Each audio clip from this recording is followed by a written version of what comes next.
अस्सलाम वालेकुम स्टूडेंट्स, आज हम अपना नेक्स्ट क्वेश्चन करारदाद मकासद पढ़ेंगे, जिसको इंग्लिश में ऑब्जेक्टिव रेजोल्यूशंस भी कहते हैं। यहाँ मैं आपको ये बताती चलूँ कि करारदाद मकासद को पाकिस्तानी आइन में ख़ास अहमियत हासिल है और इसको वहाँ पर इफ्तिताहिया के तौर पर यूज़ कर दिया गया, यानी इफ्तिताहिया के तौर पर उसमें शामिल किया गया है। 12 मार्च 1949 को उस वक्त के वज़ीर आज़म नवाब ज़ादा लियाकत अली ख़ान ने कानून साज अदारे में एक करारदाद पेश की, जिसमें इस निकात की निशानदही की गई कि जिसकी बुनियाद बनाकर मुल्क के मुस्तकबिल का दस्तूर बनाया जाएगा। कौमी असम्बली ने इस करारदाद को अक्सरियत से मंजूर कर लिया। इस करारदाद को हरफ आम में करारदाद मकासद के नाम से याद किया जाता है। करारदाद मकासद के अहम निकात। सबसे पहले इसका अहम नुक्ता अल्लाह ताला की हाकमियत है। इस करारदाद मकासद में इस बात की वजाहत कर दी गई कि सारी कायनात का मालिक व खालिक अल्लाह ताला ही है और सारा इक़्तिदार अल्लाह ताला के पास ही है। पाकिस्तानी अवाम इस इक़्तिदार को अल्लाह ताला की अमानत के तौर पर इस्तेमाल करेंगे। इक़्तिदार मुसलमानों के पास अल्लाह ताला की अमानत है और इस इक़्तिदार को अल्लाह ताला की मुकर्रर करदा हदूद के अंदर रहकर अवाम के मुंतखब नुमाइंदे इस्तेमाल करेंगे, यानी अल्लाह ताला की हाकमियत को तस्लीम किया गया और इसको आइन का हिस्सा बनाया गया।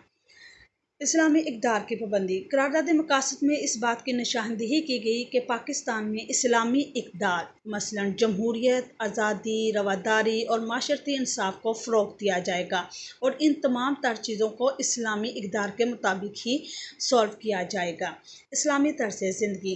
मुसलमानों को अपनी इनफरादी और इज्तिमाई ज़िंदगियाँ इस्लाम के बताए हुए असूलों के मुताबिक गुजारने के लिए बेहतर और मुनासिब माहौल फ़राहम किया जाएगा, यानी पाकिस्तान के तमाम मुसलमानों को इस तरह का माहौल दिया जाएगा कि वो अपनी ज़िंदगियां इस्लाम के तर्ज के मुताबिक गुजार सकें। अक़लियतों का तहफ़्फ़ुज़।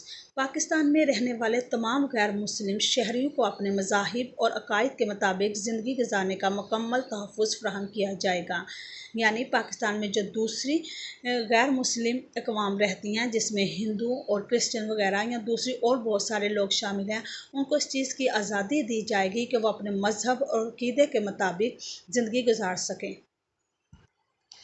करारदाद मकासद का अगला पॉइंट बुनियादी हकूक़ की फ़राहमी। तमाम शहरियों को किसी नस्ली, माशरती, माशी और मज़हबी तासुब के बग़ैर तमाम शहरी हकूक़ फ़राहम किए जाएंगे, यानी पाकिस्तान के जो भी शहरी होंगे उनको बग़ैर किसी नस्ल, माशरती तौर पर, माशी और मज़हबी तासुब के बग़ैर हर तरह के हकूक़ हासिल होंगे। वफ़ाक़ी निज़ाम हुकूमत। करारदाद मकासद में ये बात की वजाहत कर दी गई कि पाकिस्तान का निज़ाम वफ़ाक़ी जमहूरी होगा, जो कि अवाम के मुंतखब नुमाइंदों के ज़रिए चलाया जाएगा। मैंने पहले भी आपको वफ़ाक़ी निज़ाम हुकूमत की वजाहत की थी कि वफ़ाक़ी निज़ाम हुकूमत क्या होता है। वफ़ाक़ी निज़ाम हुकूमत से मुराद ये होता है कि एक मरकज़ होगा और उसके मतहत उसके सूबे और उससे मुल्हक़ा इल्हाक़ शुदा इलाक़े शामिल या कबाइल शामिल होंगे। और पाकिस्तान से शुरू से ही वफ़ाक़ी निज़ाम हुकूमत को पसंद किया जाता है और इसी को तीनों आइन का हिस्सा भी बनाया गया है।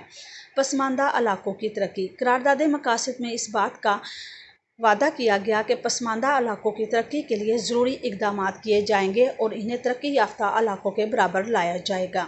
अदलिया की आज़ादी। करारदाद मकासद में इस बात का आदा किया गया कि अदलिया अपने फ़राइज़ की अदायगी में बिल्कुल आज़ाद होगी और बग़ैर किसी दबाव के काम करेगी, और इस अदलिया की आज़ादी के लिए इसका मज़ीद इस बात काम किया गया कि जजेस की तनख्वाहों, उनकी रहाइश, उनको इस तरह की फ़िक्र से आज़ाद किया जाए ताकि वो अपने बग़ैर किसी दबाव के काम कर सकें। इसके अलावा कोई भी दूसरा पार्लियामेंट का शोबा या हुकूमत का कोई भी शोबा इस पर अपना दबाव कायम ना रखे और वो बिल्कुल अपने फ़राइज़ की अदायगी में आज़ाद हो।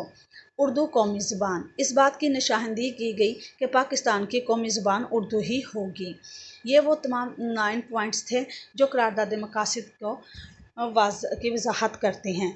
स्टूडेंट्स, ये बहुत अहम है, ये सवाल भी अहम है, इसके हर पॉइंट्स अहम हैं। आप इसको मस्ट रोज़ अभी से याद कर लें, क्योंकि यह आगे भी आपके इसी तरह काम आएगा। अब हम करारदाद मकासद की अहमियत को पढ़ेंगे। जब हमने इसके पॉइंट्स का जायज़ा लिया तो उसी से ही हमें इसकी अहमियत का अंदाज़ा हो गया कि इसमें अल्लाह ताला की हाकमियत, मुसलमानों के हकूक़ की हिफाजत, तर्ज़ ज़िंदगी इस्लामी, बुनियादी हकूक़ की फ़राहमी, निज़ाम हुकूमत वफ़ाक़ी और अदलिया की आज़ादी जैसे پوائنٹس کو زیر غور لایا گیا، اس سے اس کی اہمیت کا اندازہ ہوتا ہے۔ قرارداد مقاصد کی منظوری کے بعد پورے ملک میں خوشی اور اطمینان کی لہر دوڑ گئی۔ لوگوں کو اس بات کا احساس ہو گیا کہ اب دستور بنانے کا کام لوگوں کی خواہشات اور مرضی کے مطابق پورا کیا جائے گا۔ قرارداد مقاصد کی اہمیت کا اندازہ اس بات سے لگایا جاتا ہے کہ اس قرارداد کی منظوری کے بعد ملک میں دستور بنانے کا کام کا آغاز کر دیا گیا۔ اس مقصد کے لیے ایک کمیٹی بنائی گئی جسے بنیادی اصولوں کی کمیٹی کا نام دیا گیا۔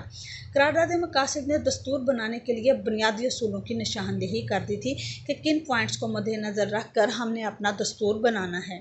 قرارداد مقاصد میں پاکستان میں بننے والے تمام دساتیر میں ابتدائیہ شامل کیا گیا اور 1985 میں 1973 کے آئین میں ترمیم کر کے اسے باقاعدہ طور پر آئین کا حصہ بنا دیا گیا۔